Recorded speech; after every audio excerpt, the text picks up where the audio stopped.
tema que vamos a ver hoy día se titula Ejercitándonos para la piedad. Hay muchos temas dentro del mundo cristiano que son muy importantes, ¿ya? En general, en teología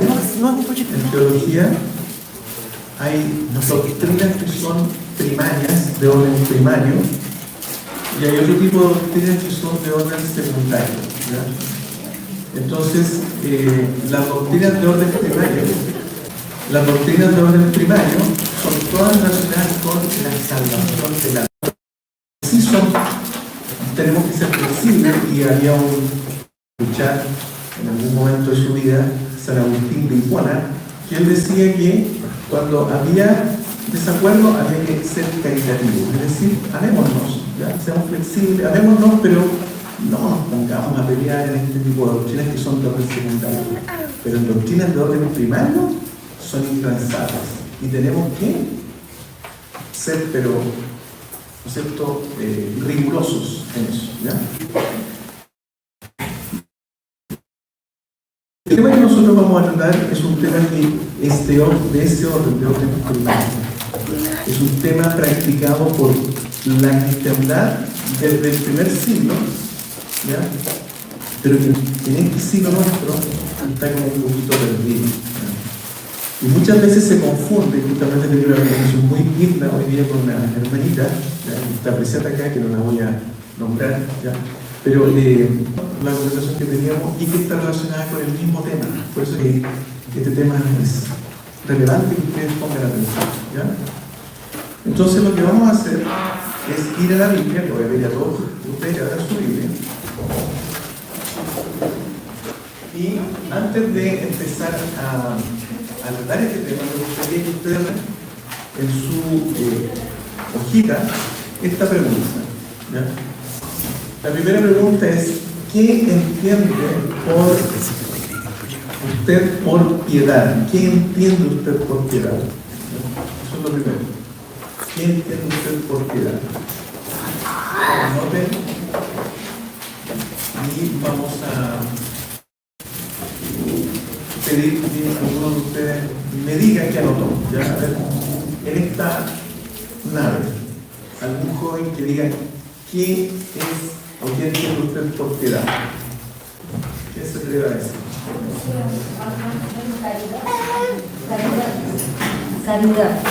Caridad. ¿Alguna otra opinión aquí en esta nave? ¿Qué es lo que entiendan? Aquí.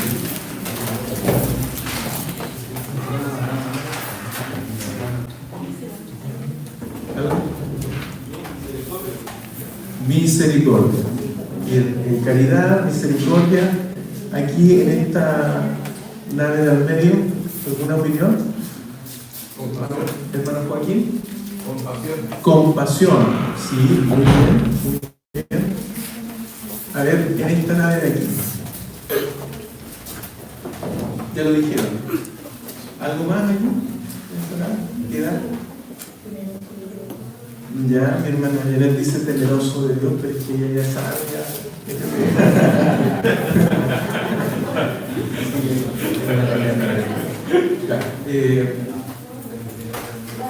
segunda pregunta: ¿está usted cultivando su relación personal con Dios?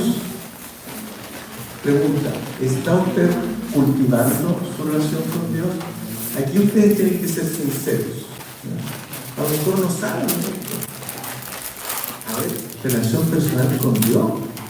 Nadie me dijo esto. A lo mejor ni siquiera lo sé. Pero si lo sabe, ¿lo está haciendo? Esa es la pregunta. En esta nave, uno solo. ¿Hermano Ismael?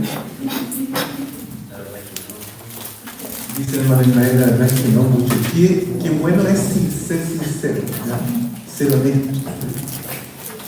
El Señor Jesucristo dijo: yo he venido a, como el médico, el médico viene a los enfermos, no a los sanos, a los enfermos.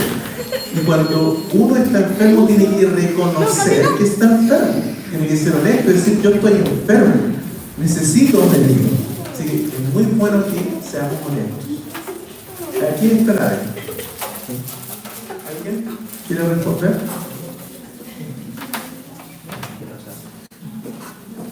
Yo creo que sí, que me gusta hablar contigo sobre lo agradecido que estoy para Dios, lo que tengo, porque yo soy una persona entrenada, o estar en muy malas condiciones, así que practico lo que es la gratitud. Muy bien. Qué bueno que nuestro hermano Cristian, ¿no es cierto?, es bueno para agradecer a Dios. ¿Quién está a ver? ¿Alguien que se atreva a responder esa pregunta? ¿Está usted cultivando su relación personal con Dios?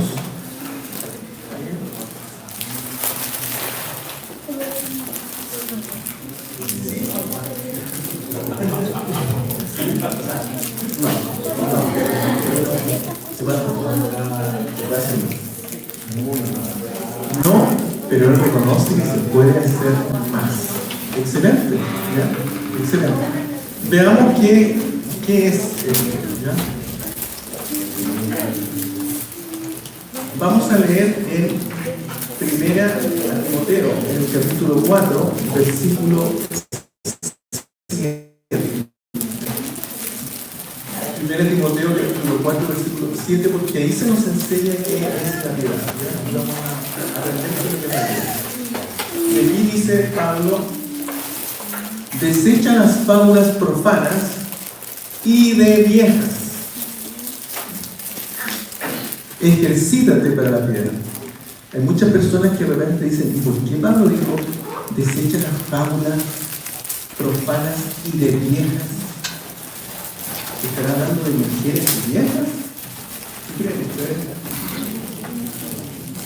¿Será así tan fuerte Pablo?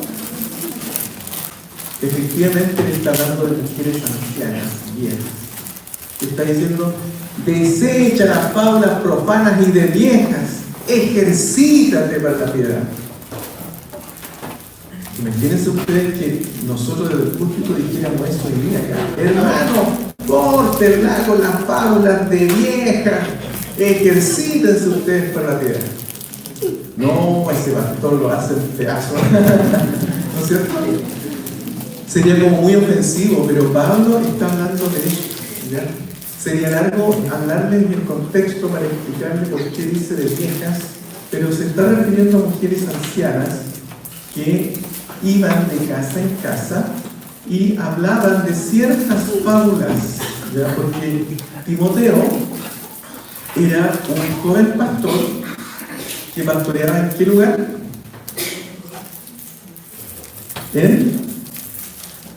En la iglesia de Éfeso, ¿ya? Y en la iglesia de Éfeso, los hermanos que llegaban a ser convertidos venían impregnados con ideas paganas, como también sucede acá, pero las ideas paganas eran realmente fuertes, ¿ya? Estaban asociadas a Artemisa y se creían en muchas cosas. Había mucha superstición, muchas fábulas que se contaban en torno a Artemisa, ¿ya?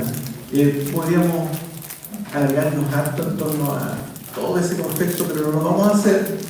Pero justamente cuando llegaban personas cristianas a la iglesia de Éfeso, se iban contaminando con esas fábulas, y quienes contaminaban eran lamentablemente personas ancianas, mujeres, ¿ya? Que eran buenas para hablar de ese tipo de fábulas. Pero nos vamos a centrar en esta frase que dice: ejercítate para la piedad. Ejercítate para la piedad. Nos vamos a centrar en esta frase. Ejercítate para la piedad. En el original, si nosotros traducimos el original, diría así: ejercítate más bien tú mismo para la piedad. Eso es lo que dice literalmente. Y lo que está escrito abajo en azul son las letras en griego, ¿no es cierto? Son las frases en griego, que es gimnase de seutón pros eusebia, ¿ya? Y eso significa: ejercítate más bien tú mismo para la piedad. Y ese tú mismo es importante que lo miremos bien. ¿Por qué? Porque le está entregando responsabilidad a quién. A uno. Tú tienes que ejercitarte para la vida. Tú. No tu pastor. Tú. No la iglesia. Tú. ¿Ya? Es importante, hermano. ¿Sí o no? ¿Creen ustedes que es importante? Hermanos, miren, yo me crié en la iglesia, ¿ya? Soy nacido y criado en la iglesia como muchos de ustedes. Y no digo que a mí no me hayan enseñado cosas relacionadas con esto, ¿ya? Sería mentir. Sí me lo enseñaron. Pero de verdad es necesario enfatizar esto. Y yo creo que ahí es donde está el punto. Que no se enfatizan estas cosas. Se enfatizan cosas que son consecuencias de la piedad, pero no en el corazón de lo que es ser cristiano, que es la piedad, ejercitarse en la piedad. Muchas veces se enseña que servir a Dios es llenarse de actividades, de trabajo, que es muy legítimo dentro de la iglesia. Pero más importante que aquello es esto: ejercítate más bien tú mismo para la piedad. ¿Ya? ¿Está bien o no? ¿O estoy diciendo algo extraño? Díganme, ¿ya? ¿Sí? ¿Tiene sentido?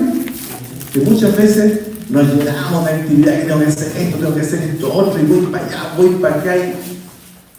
Y muchas veces, mi hermano, malentendemos y creemos que entre más cargos yo tengo, más honra importante soy delante de Dios. Y eso no es así, mi hermanos. Hay un mal concepto de esto. Pero si nosotros enseñáramos en la iglesia, hermano, usted tiene que aprender a ejercitarse usted mismo para la piedad, a lo mejor llevaríamos vidas muy diferentes. Y yo les recomiendo a mis hermanos jóvenes que están aquí presentes que tomen estas palabras muy en serio, porque si ustedes aprenden a ejercitarse ustedes mismos para la piedad, hermanos, las vidas que ustedes van a llevar van a ser diferentes, muy diferentes a como incluso nosotros mismos, los más adultos, hemos llevado. Y eso es lo que el Señor quiere de nosotros.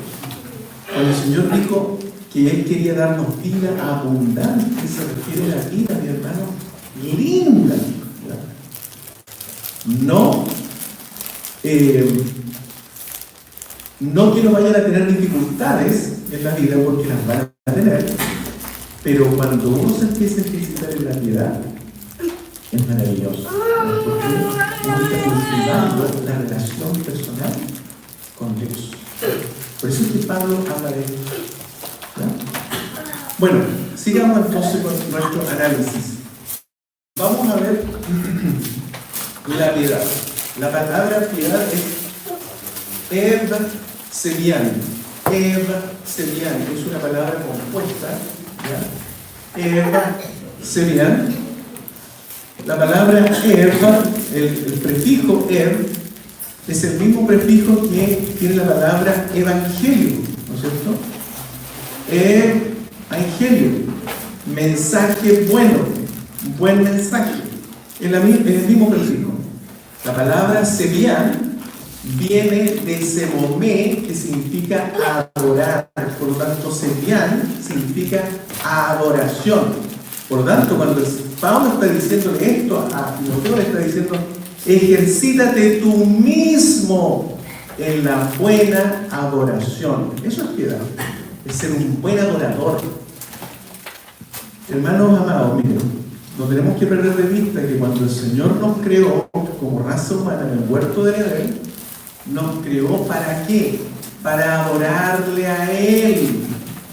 Y cuando nosotros caímos en el huerto del Edén como raza humana, eso fue lo que perdimos. Dejamos de ser adoradores de Dios. Y por lo tanto el llamado al Evangelio no es como el llamado a una institución, a una organización, a estar metido entre cuatro paredes. El llamado es a que tú te conviertas, nosotros nos convirtamos en buenos adoradores de Él. Ese es el llamado. El tema de la salvación es una consecuencia de yo ser un buen adorador. Muchas veces se llama a Cristo porque tienes que llegar al cielo, tienes que llegar al cielo, tienes que evitar el infierno. Esa no es la razón por la cual yo debo venir a Cristo. La razón por la cual nosotros venimos al Señor es porque Él nos llama a ser buenos adoradores de Dios. Porque eso es lo que Él busca, ¿o no? ¿Busca eso el Señor? No. El Señor dice que el Padre busca adoradores que le adoren en espíritu y en verdad. Es decir, hombres piadosos, llenos de piedad, mujeres llenas de piedad, de buena adoración. ¿Ya? Y la palabra buena adoración también tiene que ver con reverencia. ¿Ya? Cuando yo soy piadoso, estoy lleno de piedad porque soy reverente. Y la reverencia tiene que ver con una respuesta interna a las cosas de Dios que evidencia gran reverencia. ¿Ya? Es algo interno, no externo. Es interno. ¿Ya?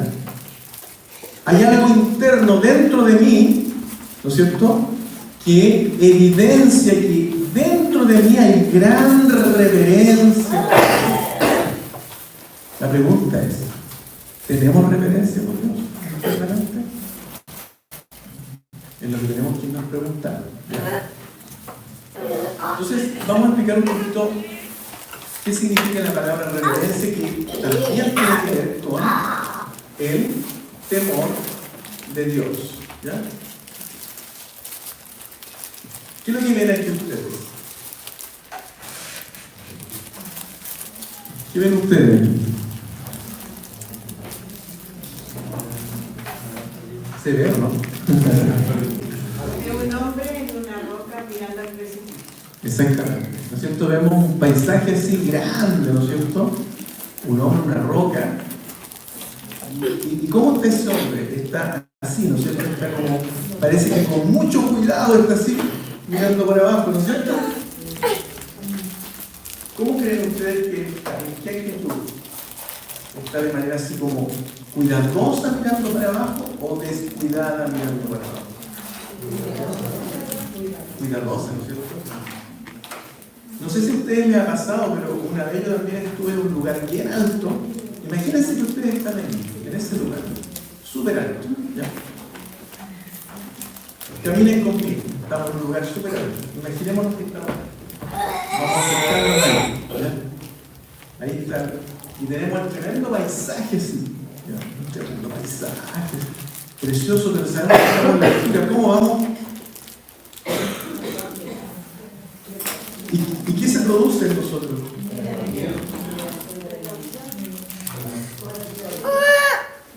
Una sensación de miedo, ¿no es cierto? Pero nos sentimos abrumados, nos sentimos llenos de admiración por lo que está ocurriendo allí, ¿no es cierto? Y eso es temor de Dios. Temor de Dios es sentirse abrumado por la grandeza de Dios. Nosotros sentimos temor cuando nos acercamos a un lugar alto, así. Una sensación de admiración. No es una sensación de, ay, me va a pegar, me va a castigar. No. Eso no es temor de Dios. Es sentir admiración, reverencia por Dios. Era tal la sensación de admiración, reverencia, y es tal la sensación de admiración y reverencia que produce Dios, que cuando antiguamente se aparecía Dios a una persona, ¿qué ocurría con esa persona? Inmediatamente se iba al suelo y se tiraba y decía, voy a morir. ¿Sí o no? Porque esa sensación de admiración genera un impacto tal que uno siente que va a morir. ¿Ya? Eso es ser reverente a Dios, ser temeroso a Dios. Entonces, estoy en esta vida y sé que he sido creado por Dios y siento admiración por Dios, me conduzco en esta vida de manera cuidadosa frente a Dios, porque soy reverente a Dios. ¿Ya? Bueno, eso tiene que ver con esta palabrita piedad. Ahora, ¿cuántos de ustedes quieren ser cristianos? Levanten la mano. Levanten la mano. Hay poco. Cristianos. ¿Cuántos de ustedes quieren ser cristianos? A ver, pero con confianza, levanten la mano nomás. ¿Sí? Ya, casi todos. Ya, aquí en esta nave casi todos. ¿Y aquí? Amén. Ya. ¿Cuántos de ustedes quieren ser discípulos del Señor? Casi todos. ¿Y acá? Amén también. ¿Y acá? Sí, quieren.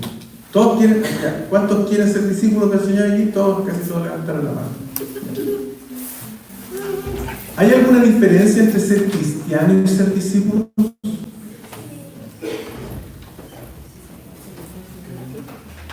¿Hay una diferencia, no? Entre ser cristiano y ser discípulo. Ya, mire, les voy a decir una cosa. En el cristianismo actual se hacen diferencias entre ser cristiano y ser discípulos. Pero si ustedes trajeran a un cristiano del primer siglo, le dirían, pero ¿cómo se te ocurre hacer esa distinción? Si ser cristiano es ser discípulo del Señor. No debiera haber diferencia. O sea, él estaría impactado que nosotros habláramos de ser cristiano y ser discípulos. Por tanto, cuando nosotros hablamos de que somos cristianos, nos referimos a que somos discípulos del Señor. Si usted dice, yo quiero ser discípulo del Señor, es porque es cristiano. Y si usted dice, yo quiero ser cristiano, es porque quiero ser discípulo del Señor. ¿Me entiende? No debiera haber diferencia. Pero en el mundo actual, hay veces que se dice, no, yo me conformo con ser cristiano, hermano. ¿Qué significa eso? No, que ir a la iglesia, dar mi ofrenda, estar sentado en la banca, escuchar el mensaje, irme para la casa. Pero ser discípulo, no, eso es para más adelante, cuando ya sea más viejito. O no, es que yo no quiero ser pastor, ni tampoco quiero ser oficial, tampoco quiero ser guía, no quiero ser jefe de grupo. Ser discípulo, no, yo no quiero estar sentado en la banca, quiero ser cristiano, hermano. Esa es una discusión que la cultura de hoy nos mete en la cabeza a nosotros, los cristianos, dentro de la misma iglesia cristiana, ¿ya? Pero no debiera haber distinción. O sea, nosotros somos llamados a ser discípulos. O sea, todos los que están aquí son discípulos. Por favor, si hay algo que ustedes tienen que salir de esta iglesia diciendo es: yo soy discípulo del Señor. ¿Van a decir eso, no? ¿Qué tienen que decir cuando salgan de la iglesia? Yo soy discípulo del Señor. El Señor me llamó a mí para ser su discípulo, no para ser un cristiano, como lo dice el cristianismo de hoy. No, soy discípulo. Y a los seguidores de Cristo se les reconocía en el primer siglo como discípulos. En la iglesia de Antioquía fue cuando recién se comenzó a decirles cristianos, que significa discípulos de Cristo. ¿Ya? Pero eso es lo que somos nosotros. ¿Está claro? ¿Y a qué nos llama el Señor a usted y a mí? Si somos discípulos, ¿a qué nos llama el Señor? A seguir su ejemplo.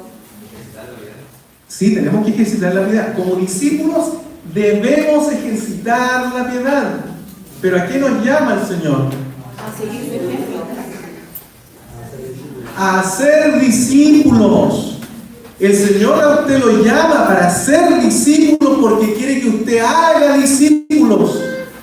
Pero para ser discípulos usted tiene que practicar la piedad, tiene que ser piadoso. ¿Por qué? Porque usted, si quiere ser discípulo, tiene que enseñarle a otros ¿qué cosa? La piedad. ¿Se da cuenta por qué es importante? Ya. Entonces el discípulo de Jesús debe ser piadoso y la piedad no es algo que ocurre automáticamente. Y aquí estoy diciendo algo que a lo mejor puede sonar un poquito difícil de comprender para quienes venimos del movimiento pentecostal. Porque siempre se nos enseña de que no te preocupes, el Señor te va a bautizar y ahí estás listo. No, mi hermano, no es así. El bautismo del Señor, del Espíritu Santo del Señor, mis hermanos, sí, el Señor hace obra en mi vida, transforma mi vida, me regenera y todo eso. Pero aún así necesito seguir cambiando porque sigo viviendo en este cuerpo de pecado. Sigo estando bajo la ley del... ¿Cuáles son las dos leyes que operan en nosotros? La ley del pecado y de la muerte. Sigo bajo esa ley.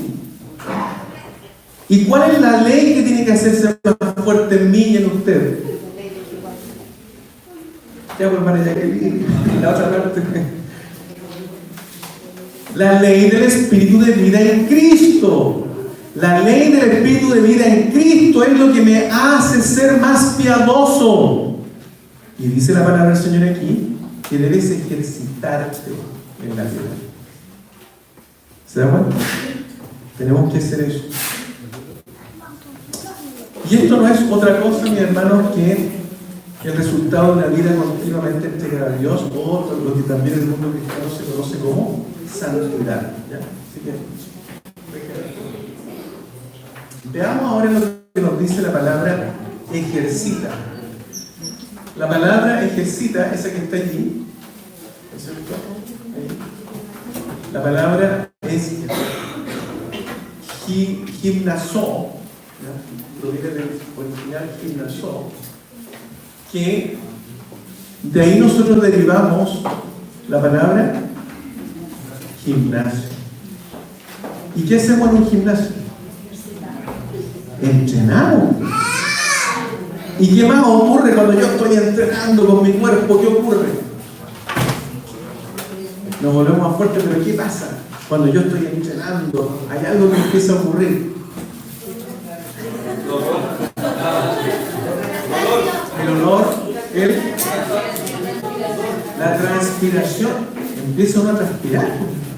Eso es lo que ocurre en un gimnasio, ¿o no? Usted va a un gimnasio, entrena y sale, después se va a corbata y se va a trabajar.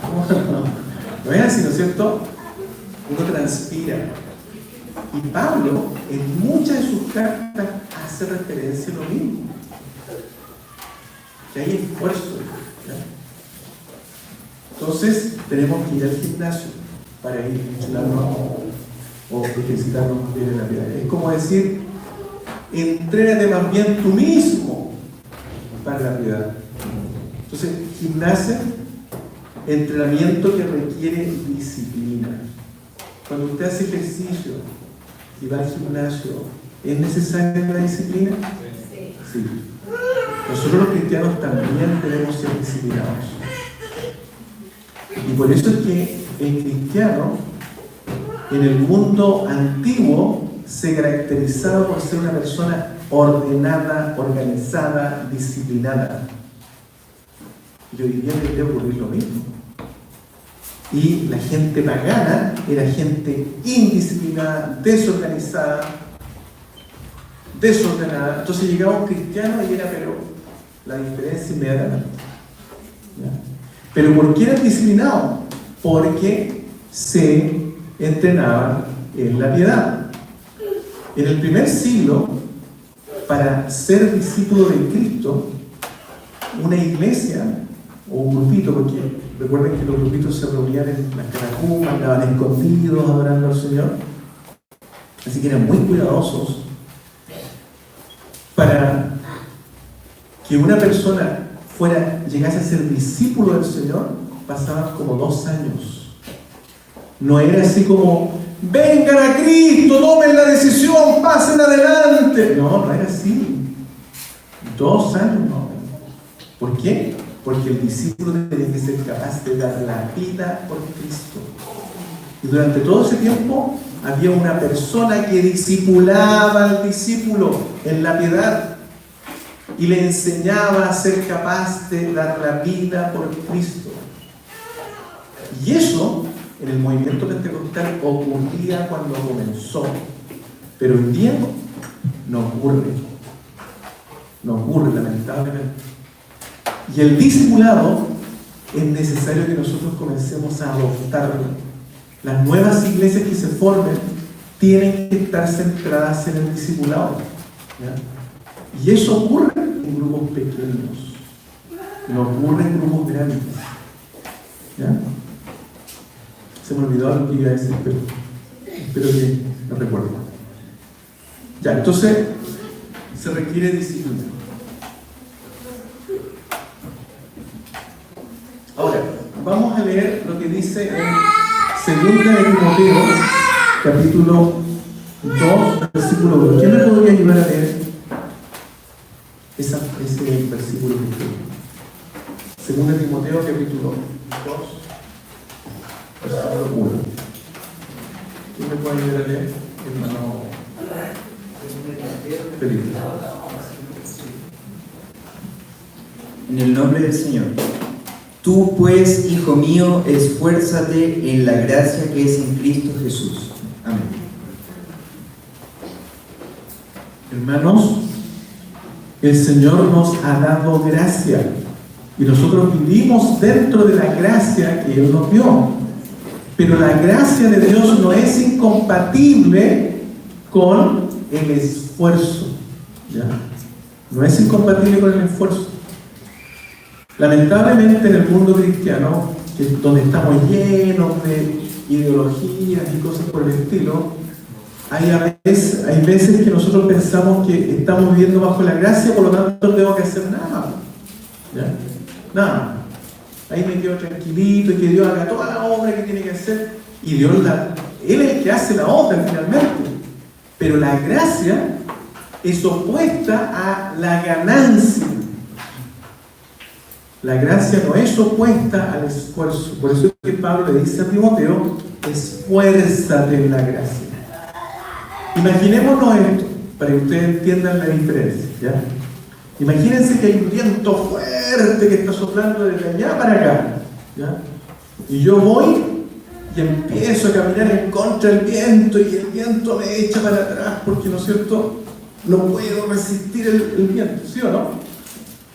Pero si yo camino a favor del viento, el viento me lleva, ¿no es cierto?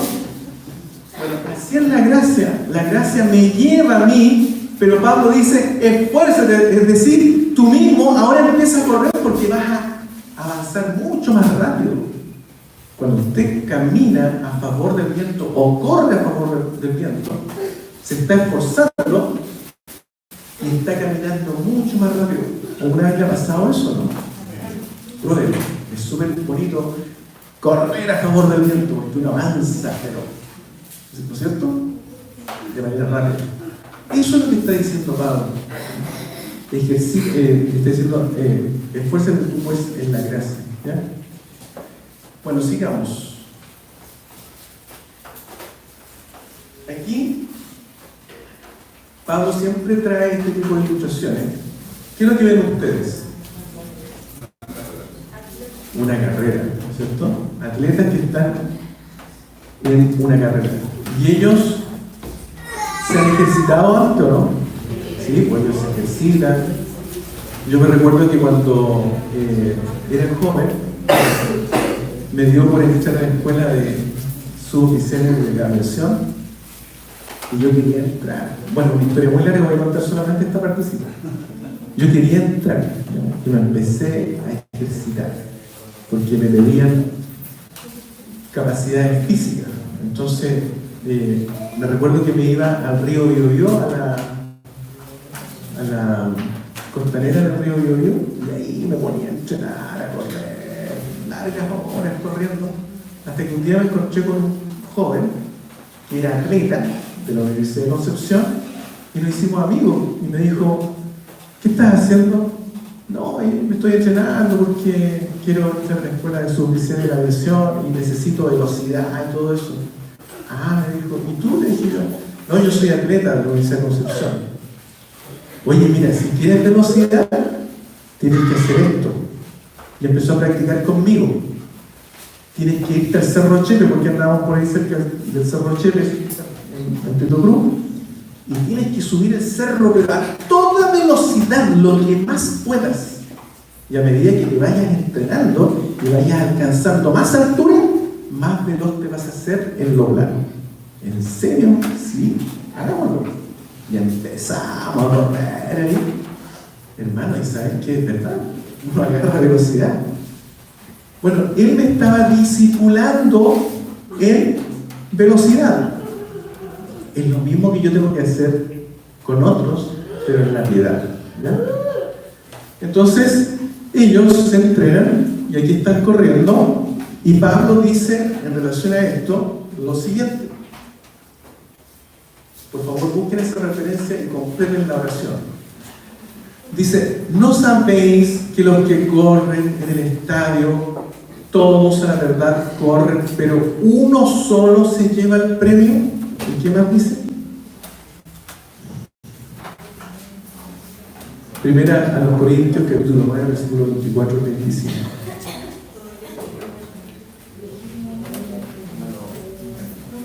Correcto, de tal manera que lo tengáis. Todo aquel que lucha y todo se abstiene, ellos a la verdad, para recibir una corona corruptible, pero nosotros una incorruptible. Amén. Aquí está haciendo referencia, Pablo, está haciendo referencia que no te preocupes, quédate tranquilito y nada más. No. ¿Se da cuenta? Esto es una carrera. La diferencia es que todos los que lleguemos a la meta nos vamos a llevar el premio. A diferencia de una carrera tradicional donde uno solo que llega a la meta se lleva el premio. Aquí el Señor no tiene una competencia, sino que tiene una carrera donde todos los que llegan a la meta llegan a un premio. ¿Ya? Pero tienen que entrenarse para esto. ¿Ya? Eso es lo que está diciendo la palabra del Señor. Ahora, analicemos un poquito la idea de fábulas profanas y de viejas. ¿Ya? Se refería Pablo aquí a genealogías especulativas y mitos judíos. ¿Quién me puede ayudar a leer en 1 Timoteo, capítulo 1, versículo 4? 1 Timoteo, capítulo 1, versículo 4.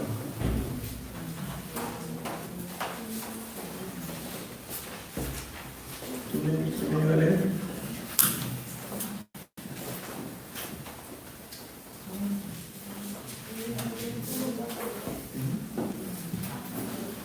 Ni presten atención a fábulas y genealogías interminables, que acarrean disputas más bien que edificación de Dios, que es por fe. Así te encargo ahora. Amén. Ahí está hablando de lo mismo, de genealogía y cosas. Podríamos hablar de ese tema, pero no lo vamos a hacer. Simplemente él está diciendo que, en base al contexto, esa idea de fábulas profanas y de viejas se refiere a eso, genealogía especulativa y mitos judíos. Tito 1.14, porque lo vuelvo a repetir. ¿Quién me ayuda con eso? Tito 1.14. Paula. Dice, no he tenido a fábulas judaicas ni a mandamientos de hombres que se apartan de la verdad. Amén. Mandamientos de hombres. ¿Ya?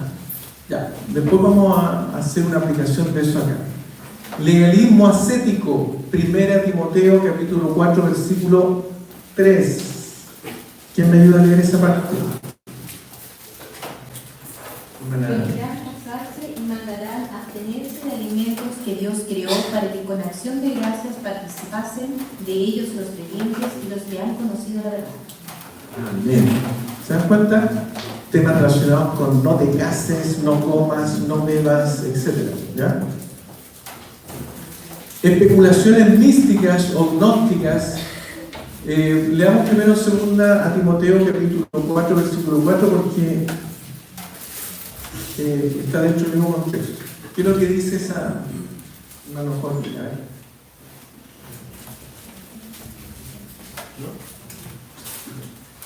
Y apartarán de la verdad el oído y se volverán a las fábulas.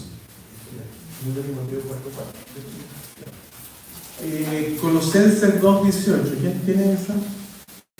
Hermano Alfonso.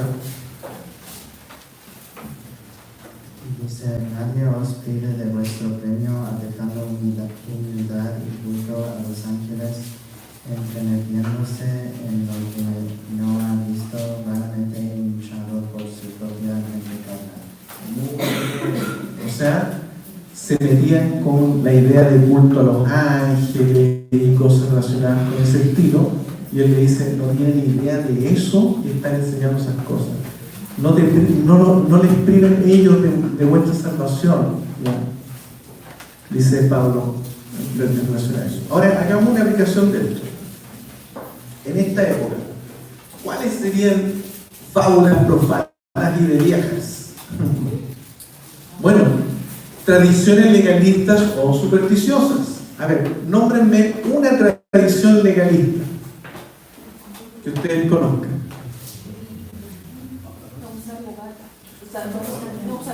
No usar barba.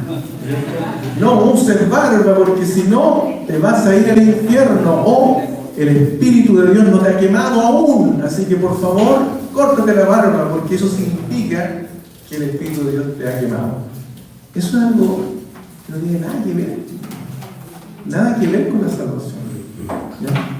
Lamentablemente, esa es una tradición legalista. ¿Cuál sería una tradición supersticiosa? De la que ustedes sepan.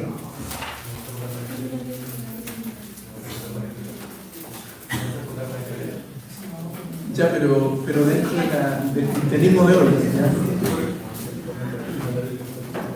No supersticiones paganas, estoy hablando de supersticiones dentro de la iglesia. Ahí hay una. Hermano, cuando usted se acueste en la noche, deje la Biblia abierta en el Salmo 91 y no le va a pasar nada. Eso es algo supersticioso, mi hermano. Les voy a contar una historia que pasó en México. Cuando estuvimos predicando el Evangelio, andábamos con un grupo de hermanos, ¿ya? Y en México, cuando usted entra a una casa, la gente es muy linda en el sentido de que invita a usted, por ejemplo, usted le dice, ando orando, me gustaría orar por usted, claro, pase a mi casa, y lo invitan a que usted vaya a la casa de ellos a orar. En eso ellos son muy buenos, pero cuando usted se mete dentro, ve un altar, una mesa más o menos como este, alto, con una tremenda virgen llena de velitas, hermano, la Virgen de Guadalupe. Entonces ahí, en medio de ese sitio, que es su living, lo invitan a orar. ¿Qué es lo que hace usted? ¿Ora o no? Bueno, hay personas supersticiosas que dicen, pero ¿cómo vamos a orar aquí? A ver, pero ¿por qué no, hermano? Está la Virgen. O sea, ¿usted cree en la Virgen? No, yo no creo en la Virgen, pero ¿cómo vamos a orar aquí si está la Virgen? Pero si la Virgen no hace nada, es como la mesa que esté ahí. ¿Se da cuenta la superstición que hay? Bueno, muchas de esas cosas son cosas con las cuales se ha contaminado el movimiento pentecostal. Y es necesario que nosotros salgamos de ahí. ¿Ya? Cuesta, pero lamentablemente tenemos que salir de ahí. Proclamaciones del Evangelio de la prosperidad. ¿Ya? Proclamaciones del Evangelio de la prosperidad. ¿Qué es lo que es eso? ¿Han escuchado el Evangelio de la prosperidad? ¿A qué se refiere? ¿Cómo es? O sea, predican un evangelio relacionado con la bendición material. A eso hace referencia la prosperidad. Amén. Las personas que predican o hablan acerca de la prosperidad tienen un evangelio basado en el Antiguo Testamento. ¿Ya? En Deuteronomio capítulo 28 habla justamente, si tú obedeces, yo te voy a prosperar y te voy a dar todo esto.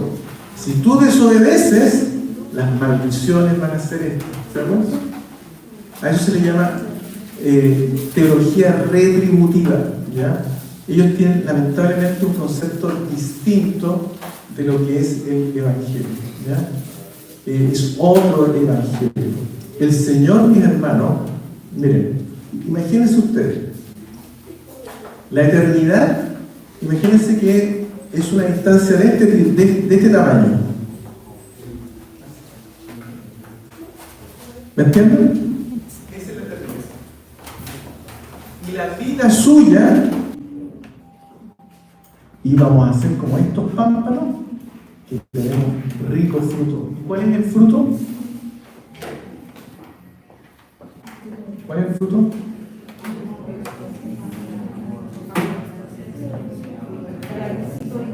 Gálatas 5:22.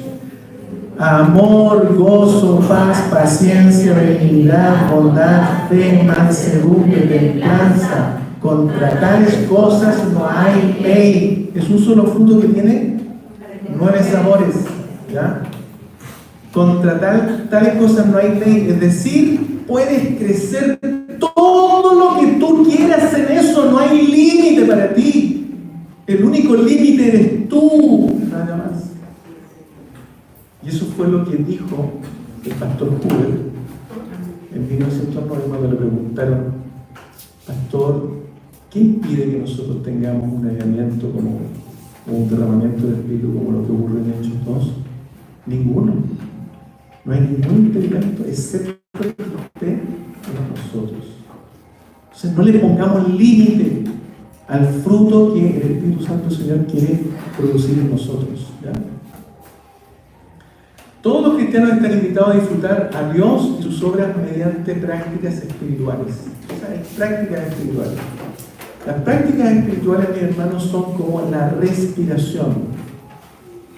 ¿Usted puede dejar de respirar? ¿Por qué no? Porque se muere uno. ¿Cuánto dura uno sin respirar? Supongamos que yo hago este ejercicio. ¿Cuánto creen que yo podría durar? 2 minutos y hasta ahí no más llegué. ¿Y tengo que pensar para respirar? Simplemente empiezo a respirar. Los bebitos empiezan a respirar, comienzan a respirar, a respirar, a respirar. Y eso son las prácticas espirituales. Debiéramos ser muy excitados en las prácticas espirituales que deben ser como el respirar, ¿ya?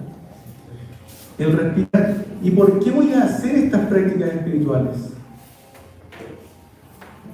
Es un esfuerzo, sí, pero ¿por qué lo voy a hacer? ¿Por qué lo voy a hacer?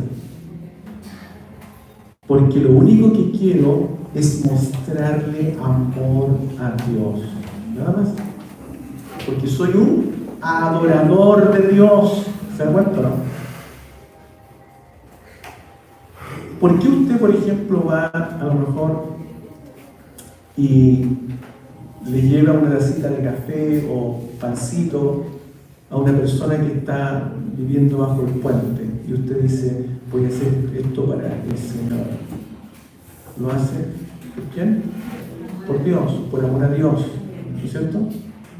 Bueno, las prácticas espirituales, que son disciplinas para que su piedad, para que usted se ejercite la piedad, tienen que ser hechas de la misma manera. Voy a hacerlo esto solamente por amor a Dios. No voy a ganar nada con esto. ¿Por qué? Porque ya lo gané todo. El Señor ya me dio todo. Eso es la gracia. Pero voy a hacer estas prácticas porque quiero tomar más gracia. Quiero, ¿no es cierto?, usar esa gracia para llegar a la piedad. Algunas prácticas que se nos recomiendan: la palabra de Dios. Aquí es donde muchos fallamos. ¿Por qué? Porque nos quedamos solamente con lo que nos dicen el día domingo en la iglesia, ¿ya? Lo que nos dice el pastor, si lo dice el pastor es porque es verdad. Sin embargo, los hermanos de Berea, ¿qué es lo que hacían? estudiaban la palabra. Y Pablo le dice que, o el libro de los Hechos dice que eran nobles. Una persona noble es aquella que chequea si lo que le están diciendo desde el púlpito es la verdad. Por lo tanto, no se sienta mal usted cuando alguien predica desde el púlpito y usted dice, voy a ver si es verdad lo que me dice. Y uno se siente mal, ¿no es cierto? ¿Cómo me está desconfiando si el pastor lo dijo? No está siendo noble de acuerdo a la Escritura. La Escritura le dice que usted debe ser noble y tiene que ver si lo que se está diciendo es o no verdad. Por lo tanto, usted tiene una responsabilidad. Y miren lo que dice la palabra del Señor en Juan 17:17. ¿Quién me puede ayudar a leer rápidamente? Santifícalos en tu verdad. Tu palabra es verdad. Amén. La palabra del Señor es la que va santificando a la persona. La oración a Dios, primera a Tesalonicenses, capítulo 5, versículo 17. ¿Qué dice? ¿Qué dice? ¿Ismael? Orad sin cesar. Orar sin cesar. Sin cesar. Había una vez un hermano que se llamaba César. Entonces, la palabra del Señor nos dice que el hermano César tiene que irse hacia afuera porque tenemos que orar sin cesar. Orar sin cesar. O sea, siempre tenemos que estar orando, siempre. ¿Sí o no? Excepto el momento en que estemos durmiendo. Pero siempre tenemos que estar orando. ¿Sí o no? Eso nos dice la palabra del Señor. Significa entonces que tengo que estar siempre de rodillas. Bueno, ¿y qué voy a hacer con mi trabajo, mi estudio? ¿Qué significa? En cualquier momento, en cualquier lugar, yo puedo estar en mi mente, en mi memoria, orando al Señor. Amén. En cualquier momento, en cualquier lugar. No es necesario que usted esté siempre de rodillas para que el Señor lo escuche. Usted puede ir caminando, manejando, y el Señor lo va a escuchar igual. Usted puede estar en su camita y orando al Señor, y el Señor igual lo va a escuchar. Pero muchas veces se nos enseña, no, si no estás de rodillas, el Señor no te va a escuchar. No, mi hermano, no es así. Si el Señor está en todo lugar, basta que nosotros clamemos a Él y Él está con su oído atento. Entonces, pero tenemos que orar. Y hay maneras como nosotros debemos aprender a orar. Porque aunque usted crea que sabe orar, le garantizo que no lo sabe. Hay veces que nos sentimos desmotivados, nos sentimos aproblemados y dan ganas de orar ahí, ¿o no? Pero los cristianos antiguos oraban igual. Y usaban ciertas prácticas para orar, como por ejemplo un salmo. No tengo ganas de orar, no me nacen las palabras, pero me voy a inspirar en tu palabra para orar. Y la palabra que tú me estás dando a través de este salmo te la voy a enviar a ti, Señor. Y es increíble, mi hermano, cuando uno no tiene ganas de orar y comienza a través de un salmo a orar, puede estar hasta no sé cuánto tiempo orando. O sea, hay prácticas para orar. ¿Qué otra cosa más? Una vida de doxología. ¿Qué significa eso? Que toda nuestra vida debe ser glorificación a Dios. Veamos lo que dice 1 Corintios capítulo 10, versículo 31. Con eso creo que terminamos. ¿Quién tiene esa referencia?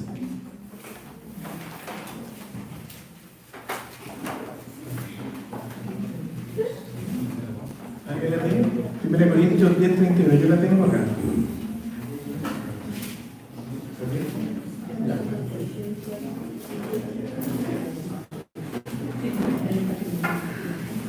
Sí, pues, coméis o bebéis o hacéis otra cosa, hacedlo todo para la gloria de Dios.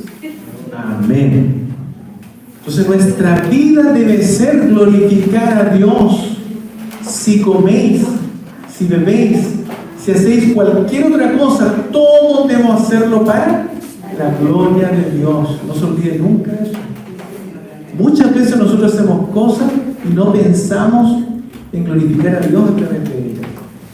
Pero si nosotros estuviéramos siempre pendientes de, con todo lo que yo haga, glorificar a Dios, mis hermanos, nuestra vida empieza a cambiar de una manera impresionante. Por ejemplo, usted va al trabajo, Señor, voy a ir a mi trabajo y quiero hacerlo esto para la gloria tuya, Señor. Glorifícate en mi vida, en mi trabajo. Tengo que hacer este documento, Señor, lo estoy escribiendo, me cuesta. Yo tengo un montón de experiencias donde he tenido que hacer cosas que me han costado y que en mi oficina me he encerrado a llorarle al Señor y decirle, Señor, yo no puedo con esto, por favor ayúdame. Tengo que escribir este proyecto y no se me ocurre nada, Señor, pero quiero hacerlo esto para la gloria tuya, Señor, glorifícate en mi vida. Me siento en el escritorio y empieza a fluir todo, mi hermano. Todo cuando nosotros lo hacemos para la gloria de Dios, es increíble cómo Dios está con nosotros. Y por eso que nuestra vida debe ser una doxología, siempre glorificando a Dios. Que el Señor nos ayude, ¿ya? Entonces, ¿qué valor tiene la piedad? La piedad es provechosa para todo. Y en 1 Timoteo capítulo 4, versículo 8 dice que la piedad tiene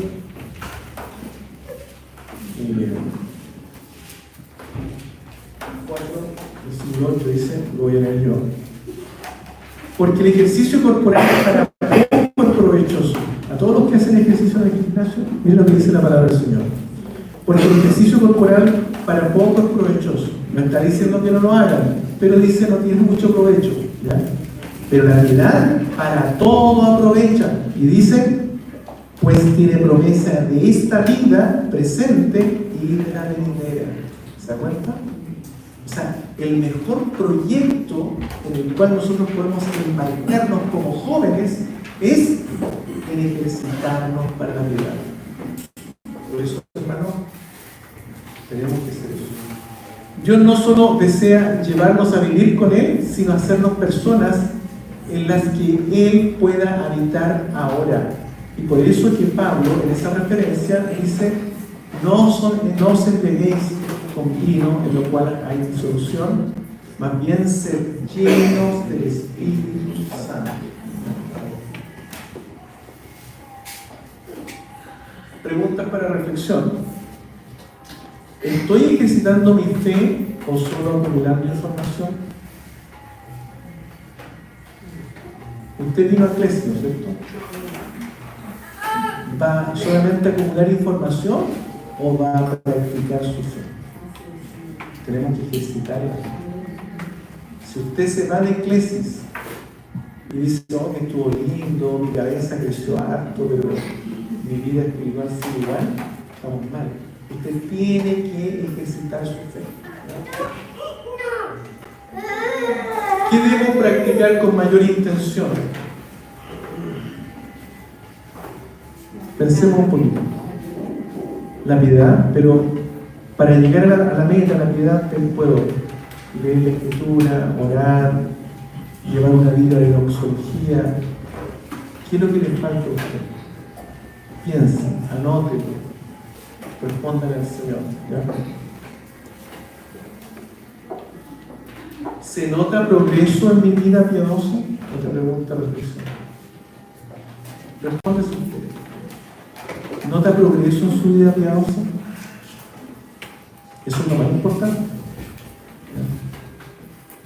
¿Cómo mi relación personal crece?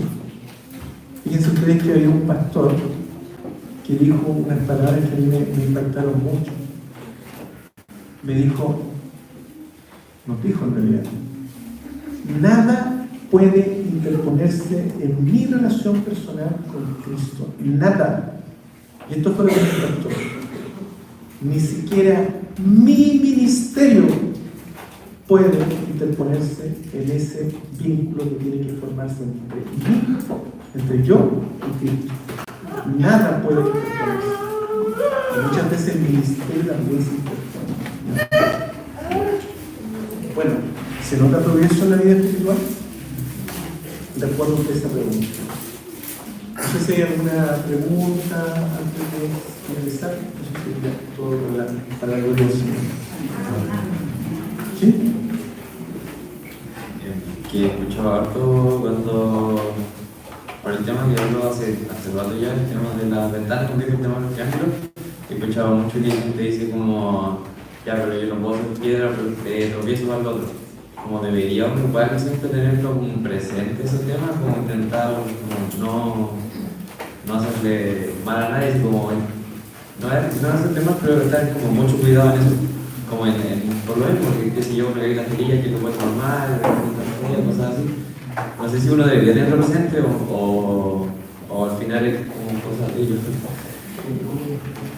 Que si debería, yo actuar en todo momento, por ejemplo, literal, no hacer una caída cerilla, no tener una polera, una caída cerilla, una cosa así, para no sentir lo mismo con el otro.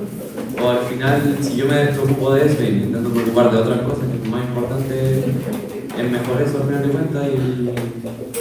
Esa es la pregunta,